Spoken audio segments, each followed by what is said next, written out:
Salut à tous et bienvenue dans ce second tutoriel entièrement consacré donc à l'improvisation piano jazz pour débutants. Alors si vous avez suivi notre premier tutoriel, vous avez donc appris à développer des gammes, des arpèges, mais également des petits motifs d'improvisation avec deux notions essentielles qui étaient la tension et la détente. Et bien aujourd'hui, nous allons donc appliquer ces mêmes principes à une petite progression de 3 accords qui est essentielle puisqu'elle parcourt pratiquement tous les standards de jazz. Je veux dire le 2, 5, 1. Donc si vous êtes prêts, nous y allons tout de suite. Alors pour débuter ce tutoriel et pour simplifier les choses, nous allons toujours donc donner la main gauche pour effectivement les accords ou la progression d'accords et la main droite donc consacrée à l'improvisation. Alors nous allons prendre toujours donc Do majeur comme base, c'est-à-dire que ça nous permettra de simplifier évidemment, nous jouerons sur les touches blanches du clavier. Alors donc Do majeur, nous allons faire cette progression 2, 5, 1. Ça veut dire quoi? Ça veut dire qu'en Do majeur, le 2 ça sera Ré, le 5 ça sera Sol, et le 1, bien sûr, ça sera Do. Donc sur ces 3 notes, 3 degrés donc de Do majeur, de la gamme de Do majeur, je vais construire 3 accords. Tout d'abord des accords de triade, c'est-à-dire des accords à 3 sons. Si je construis un accord sur le second degré Ré ici, j'aurai donc Ré Fa La, qui sera donc un accord mineur, dont le symbole sera D min. Puis sur le 5e degré Sol, je construis également un accord qui sera majeur Sol Si Ré. Symbole G maj. Puis sur Do ici, j'aurai donc un accord également majeur Do Mi Sol, qui sera donc symbolisé par C maj. Alors, si j'enchaîne ces 3 accords, j'aurai donc 2, 5, 1 en chiffres romains, puisque je le rappelle, les chiffres romains représentent des accords basés sur les degrés de la gamme. J'aurai donc voilà donc ma progression 2, 5, 1 avec des accords parfaits, des accords à 3 sons, donc des triades. Je peux rajouter à ces accords à chaque fois une 7e pour les enrichir. Par exemple, je reprends le 2e degré Ré, donc mon accord de Ré mineur, auquel je rajoute le Do ici, donc une 7e mineure également. Et j'aurai donc un accord de 7e mineur, D min 7 pour le symbole.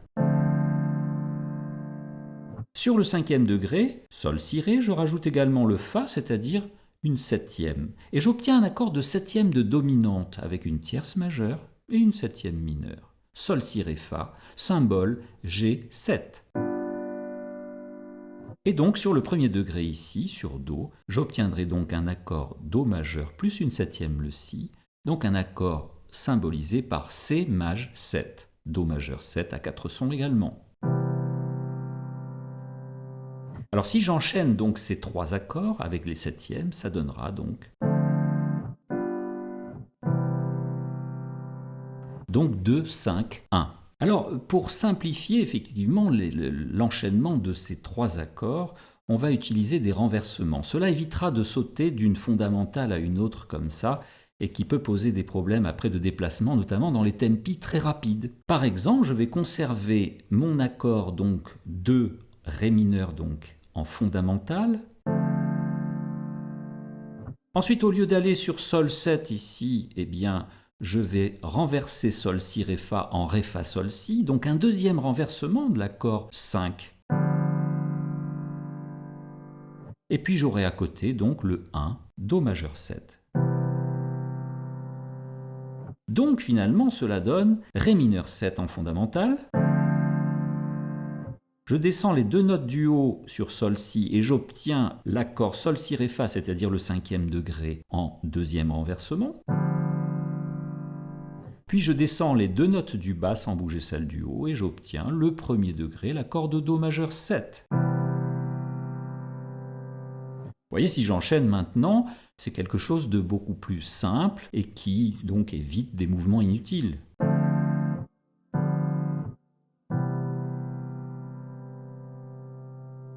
Donc pour la main gauche, je récapitule, nous conservons donc cet enchaînement des 3 accords 2, 5, 1, c'est-à-dire Ré mineur 7, Sol 7 et Do majeur 7, avec pour le Sol 7, l'accord du milieu, un renversement, ce qui est bien pratique puisque ça nous permet de bouger le moins possible d'un accord à l'autre. Et pour la main droite, nous allons faire comme dans le tuto précédent, nous allons monter et descendre donc des gammes qui se situeront ici donc sur les touches blanches du clavier. Par exemple, Deuxième degré, ici, Ré mineur 7 à la main gauche.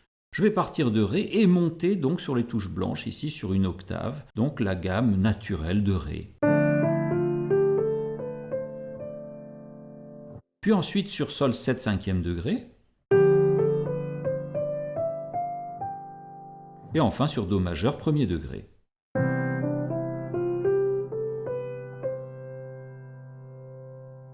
Je peux également descendre ces gammes, cette fois-ci dans le sens inverse. Donc deuxième degré Ré mineur 7, je pars de Ré et je descends sur une octave ici.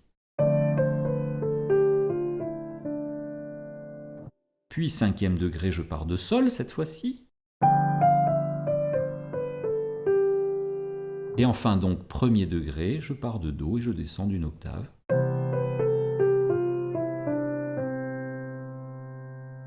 Alors dans une troisième étape, je peux mélanger effectivement les gammes de façon ascendante et descendante et changer de direction de façon aléatoire, c'est-à-dire au moment où je le désire. Par exemple,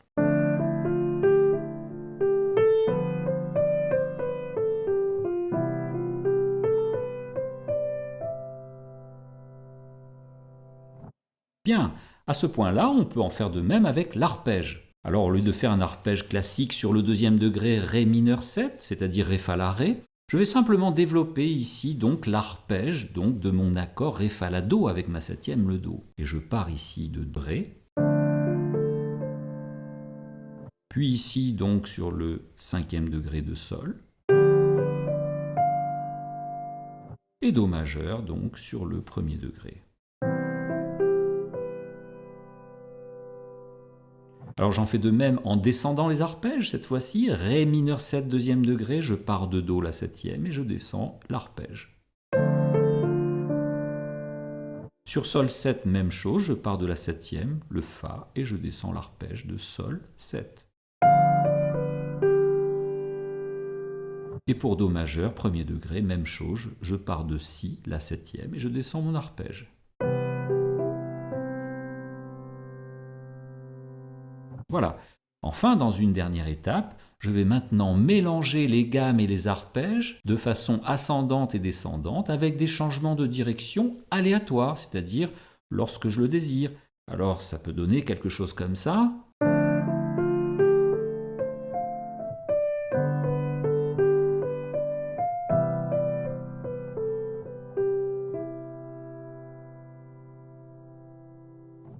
Alors on l'a vu ici, toutes les gammes et arpèges, motifs, aller-retour, c'est-à-dire ascendant, descendant avec des changements aléatoires, se sont effectués donc sur les touches blanches du clavier. Ce qui fait que nous sommes toujours donc en détente par rapport à ma tonalité de Do majeur, qui ne possède aucune altération. Alors à présent, donc, nous allons développer un petit motif qui est en deux parties. Par exemple, sur deuxième degré, donc le deuxième degré Ré mineur 7 ici, il va y avoir une première partie dans ce motif qui va descendre en escalier, comme ça, par exemple, à partir de la tierce de Ré Fa, et une deuxième partie qui va monter avec une fraction de gamme. Si je l'enchaîne, ça fait... Voilà, ce petit motif d'une mesure va se reproduire donc sur Sol 7, donc je pars aussi de la tierce, par exemple. Et enfin, pour arriver à Do majeur, je pars de la tierce aussi, sur le Mi donc, et réaliser également cette reproduction de motif.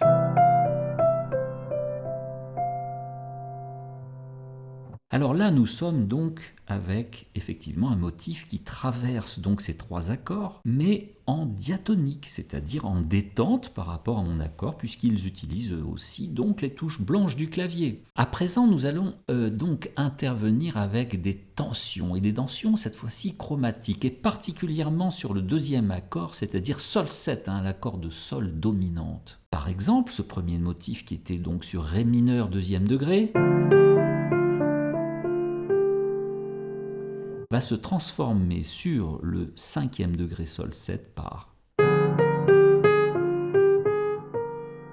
Pour revenir à Do majeur ici avec.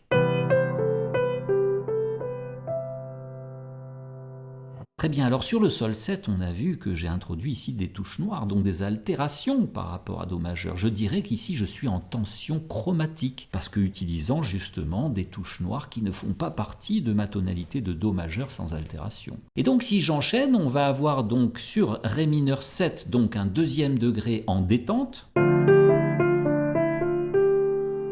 puis une tension chromatique sur le sol 7, et enfin donc une détente à nouveau sur le Do 7. Donc on a une alternance détente, tension, détente sur cette progression 2-5-1. J'enchaîne maintenant, ce qui donne.